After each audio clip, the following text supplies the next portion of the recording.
Hello, this is Side 2. Before we go on with local news, just one more thing of general interest. Vocal Eyes News has just been released with its autumn edition. It's quite a hefty pamphlet, and it gives a whole list of details of audio-described performances at theatres throughout London. It's very, very interesting with lots of performances, too many for us to mention here. However, you could get your copy of this brochure by phoning 020 7375 1043, or you could send an email to inquiries@vocaleyes.co.uk. And as I say, it lists lots and lots of things where audio performances are given. Very, very interesting, and lots in there. And it's the autumn 2014 edition that's the current one. That's issue number 47. That's it for Vocal Eyes. Now over to Sonia as we go back to local news. A large number of private health firms and NHS bodies are interested in bidding for a new £85 million contract that health commissioners will put out to tender next month. The news came after Enfield Clinical Commissioning Group hosted a market testing information event to inform providers about the ins and outs of a 5-year contract for musculoskeletal services in Enfield, including orthopaedics, rheumatology, pain management and physiotherapy. Thursday's briefing was attended by representatives from more than a dozen private health firms, including Bupa, Care UK, Circle, BMI Healthcare, and the Highgate Private Hospital. 8 London-based NHS trusts also attended the event. The North Middlesex University Hospital NHS Trust in Stirling Way, Edmonton, the Hampstead-based Royal Free London NHS Foundation Trust, and the Whittington NHS Trust in Archway were all represented, as well as Barnet, Enfield and Haringey Mental Health Trust, which currently provides a small part of the service. Under the coalition government's NHS health shake-up, health commissioners are required to put virtually all services out through competitive markets. Previously, health campaigners have expressed fears about the impact on NHS hospitals and the Mental Health Trust should the contract be awarded to a private firm. Commissioners say that they aim to sign a deal with a lead provider to avoid past duplication of services and confusing access for patients. A CCG spokeswoman added, "We are planning to improve musculoskeletal services by ensuring services work better together and support patients to achieve the health outcomes that are important to them." A businesswoman says she is determined to give community events across the borough a new lease of life. Daniela Gavriel, 31, from Enfield Town, has launched a new company, Stardust, to help businesses connect with residents. After pulling off a string of charity fundraisers, Daniela wants to branch out into corporate and business events. It has been great fundraising for charities, and I think my experience in organising these events means I can take that into a business environment, she told the Advertiser. The inspiration for the business came after her fledgling company raised £800 for the Nightingale Centre in Lancaster Road, Enfield, North London Hospice in Barrowall Green, Winchmore Hill, and Woodcroft Wild Space in Winchmore Hill. The company has also raised £1,300 for the Butterfly AVM charity with an event aimed at children and families in the Orange Tree Pub in Totteridge Village. To contact Daniela's company, visit the www.stardust.co.uk stardustevents.org website. Expenses figures show that Enfield's 3 MPs stayed mostly within their budgets last year.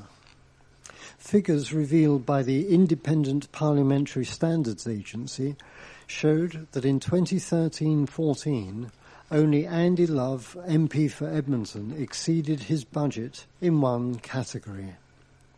The Labour MP spent £27,215 on office costs, £1,865 and threepence over his budget maximum for the year. He has agreed to offset this by reducing his maximum budget for the 2014-15 budget. Enfield North MP Nick Dubois spent £22,305 of his £25,350 office budget, while Enfield Southgate MP and fellow Conservative David Burrows spent just £11,748.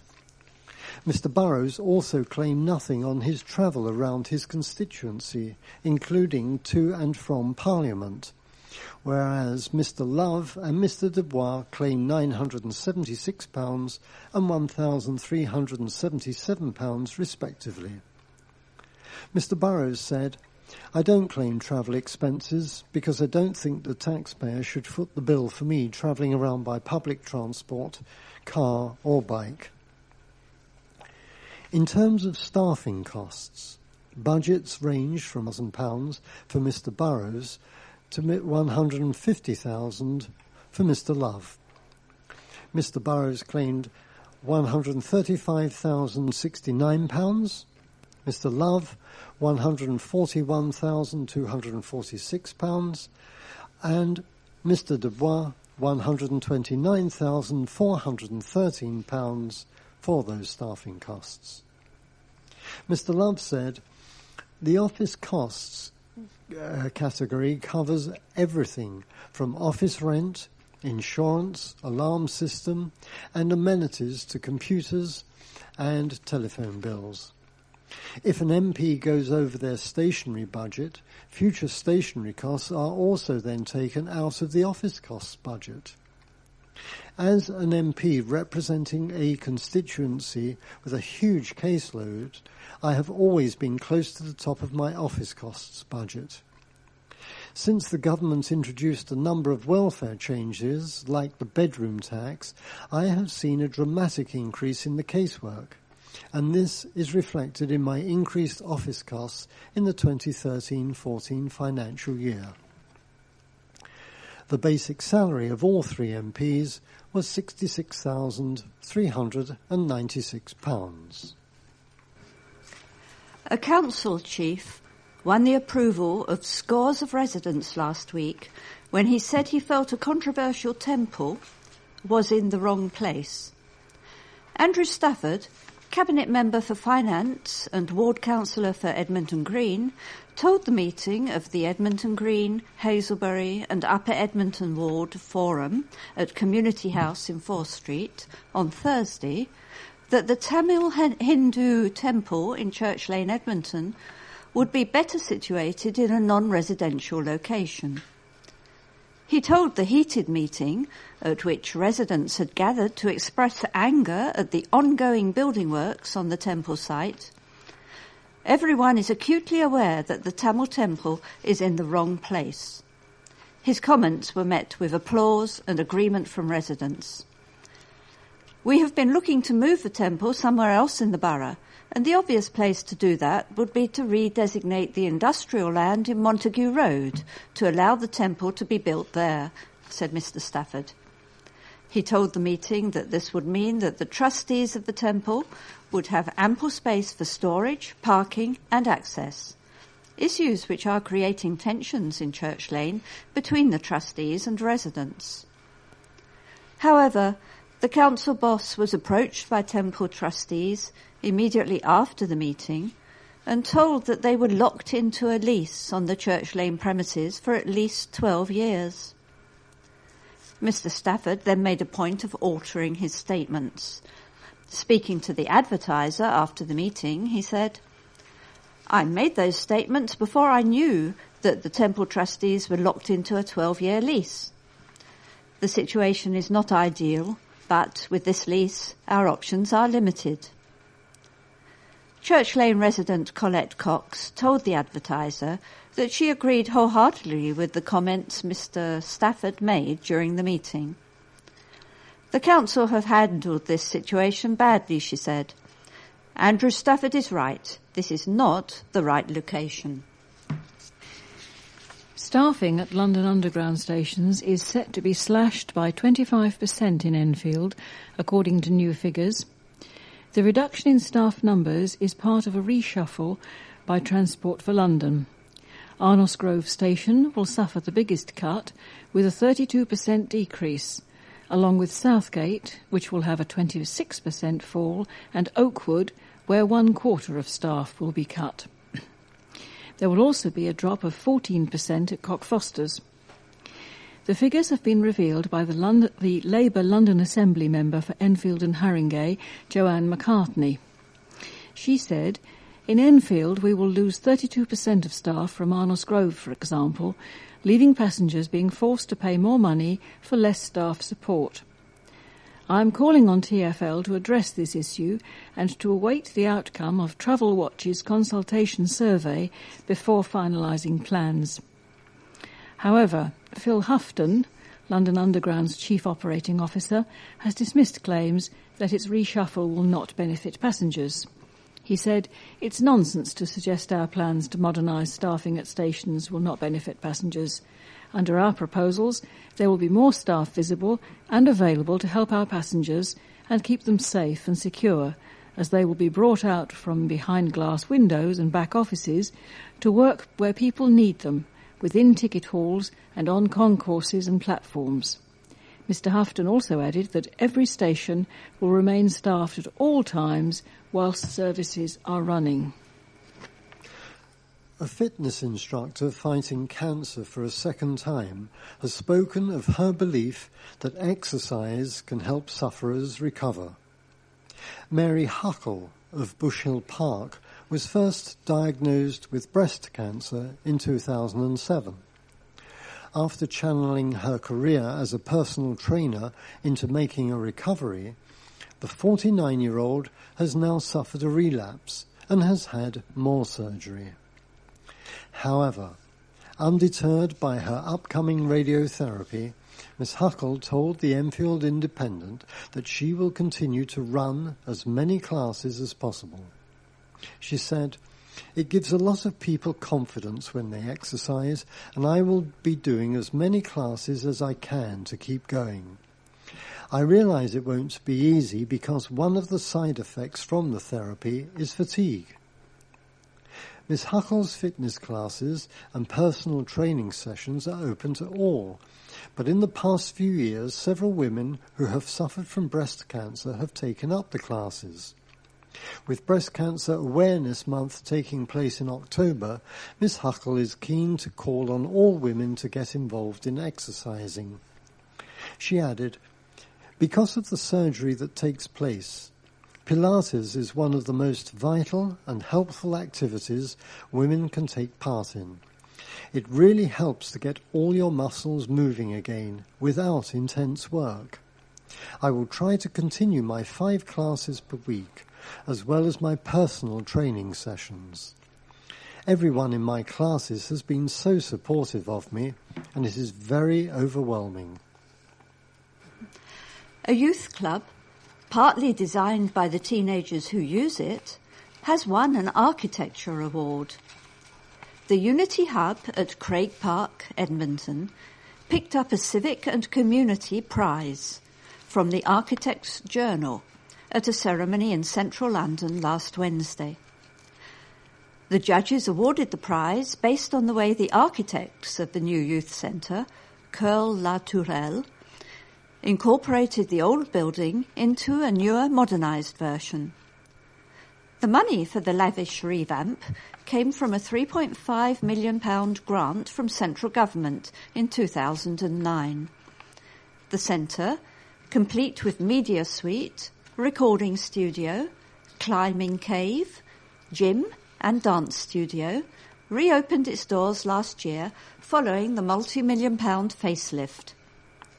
Andrew Lloyd, one of the architects from the company who designed the centre, said that the project had been a great opportunity to work with the ideas of the young people.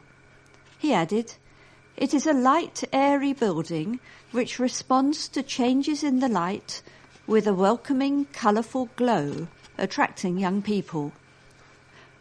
Rohini Simbodio, Enfield Council's Cabinet Member for Culture and Youth, said the award was a credit to the young people involved in the project. This award, made by the Architects' Journal, is particularly pleasing since this is the leading national architectural magazine, he said.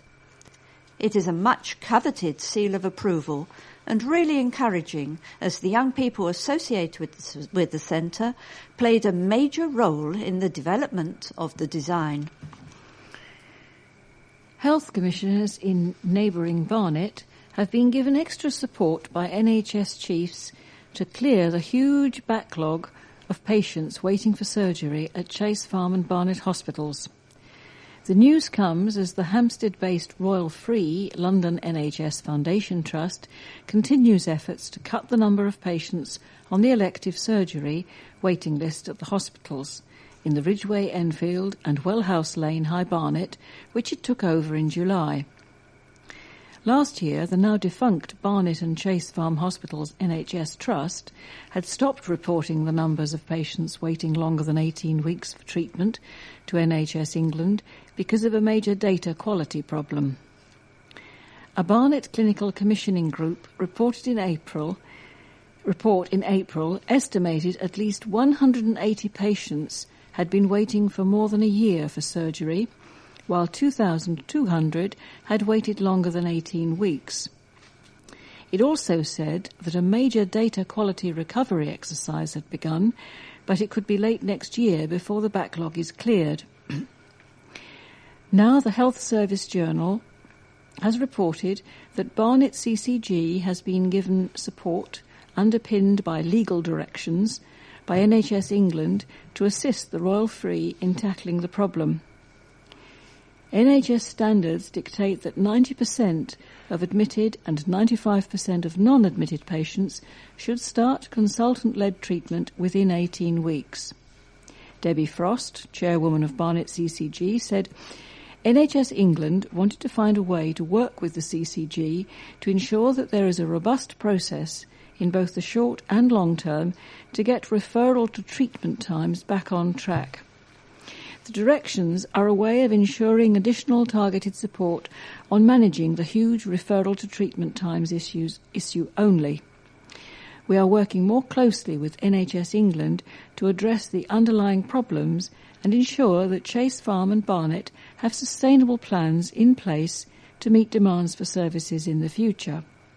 The Royal Free said it could still take some months to establish which patients have been waiting for longer than 18 weeks. Racers who speed along one of the borough's infamous drag race circuits could be forced to brake sharply, according to the Mayor of London. Boris Johnson has announced that he is rolling out a trial of average speed cameras on speed trap roads across the capital, and has said that if these go as planned, the notorious A10 in Enfield could be next.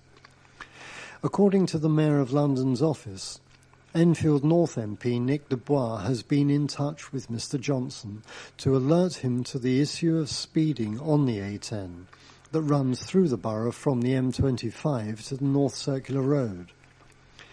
Mr Johnson said, "I have met with Nick Dubois recently, and he and the local councillors have been telling me that speeding cars along the A10 are causing misery for local residents on a Sunday evening. In response, I have asked Transport for London and the Met Police to fund regular enforcement operations along the A10. I am very concerned that residents are suffering from this type of behaviour and want to send a clear message that speeding and racing is not welcome in Enfield." detailing action that his office is taking throughout the capital, Mr. Johnson told the London Assembly, "I have approved a trial of 4 sets of average speed cameras in London, on the A40, the A316, the A20, and on the western half of the A406. Further locations for average speed cameras will be determined by the results of this trial, and the A10 will be considered as part of this process." Welcoming the news that Mr. Johnson might be on the verge of ordering TfL to install the cameras, Mr. Dubois said, "These average speed cameras are an important device to help deal with these nighttime drag races on a permanent basis. I'm grateful for the Mayor's support, but we must keep the campaign going until we are sure that this problem is dealt with once and for all." New figures revealing a sharp drop in the number of unemployed people in the borough have been welcomed by politicians from across the party divide. Statistics published last week show that the number of people out of work and claiming job seekers allowance in Enfield has declined from 8,770 in August 2013 to 6,237 last month, a 29% drop. Neighbouring Barnet and Haringey reported a 27% and 26% decline in JSA claims, respectively. Youth unemployment in Enfield fell by 33%, while the number of residents who have been claiming the benefit for longer than a year dropped by 33.5%, from 2,885 to 1,945. Nationally, the number of claimants fell by 37,200 to 966,500 in August, the first time it has been below 1 million since September 2008, at the start of the global financial crisis. Commenting on the figures, Enfield North MP Nick Dubois said, "I am pleased to see a sustainable decline in unemployment. There's still a lot to do, but there are now more people in work than before the last general election." Since 2010, however, wages have stalled while living costs have increased. A study by the New Policy Institute last year found that 23% of Enfield residents in work receive less than the London living wage of £8.80. It also found that 26% of jobs in the borough are low paid. Mr. Dubois added, "While some are in low paid work, they were previously unemployed for a considerable amount of time, and what is important is that they are now in work. I am a supporter of the living wage, and I would like to see a lot of employers moving towards that." Alan Sitkin, Enfield Council's Cabinet Member for Economic Development, welcomed the fall in unemployment, but described the growth in the economy as unsustainable. He said, "Unemployment is always cyclical, and we are now in an upward turn. The government does not have an economic plan. It only has a fiscal plan. I'm concerned about the sustainability of many of these jobs long term. Productivity nationally is actually going down. We need manufacturing jobs in order to rebalance the economy." The Council is continuing to work in partnership with different organisations to bring down unemployment and focus on the quality of jobs. Transport for London has vowed to take swift action to deal with people living near the Cooks Ferry roundabout. The authority, which owns part of the land where people have made makeshift homes off Advent Way, Upper Edmonton, has revealed it is taking legal action against people living in makeshift homes. Members of the River Lee Angling Club have become enraged by the number of people living on the site, claiming the people have spoilt the area, littering and intimidating people who pass by. However, TfL told the Enfield Independent that it is pursuing legal action to remove people from the area and ensure they do not return. A TfL spokesman said, "We are aware that there are a number of people illegally living on TfL land near the Cooksferry roundabout in Edmonton. We are taking the relevant action to remove them from the site and are working with the local authority as well as the emergency services to agree measures to prevent their return to the site. Once they have been evicted, we will take swift action to tidy and clean up the area." Enfield Borough Council has issued a dispersal zone in the area following complaints by people living nearby of intimidation and harassment. A rogue trader was arrested after being caught in the act of ripping off a 59-year-old man. The victim, a Palmer's Green man, had agreed to pay £6,000 for a new kitchen to be installed after he was contacted by telephone. The customer originally arranged to pay after the work was completed, but within days had been persuaded to pay £1,500 and was in the process of handing over another £1,000 when trading standards officers intervened. Enfield Borough Council's Cabinet Member for Environment and Community Safety, Councillor Chris Bond, said, "We will not tolerate rogue traders trying to rip off our residents, and will intervene wherever necessary to protect the public from shady business practices. I'm delighted our trading standards officers were able to intervene in this case and prevent rogue traders from conning money out of a resident after carrying out poor quality and overpriced work."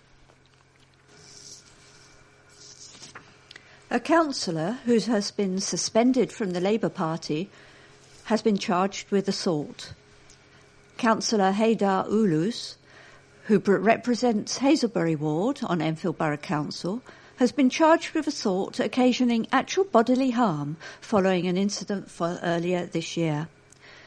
The attack is believed to have happened on February the 20th, 3 months before Mr. Ulus was elected.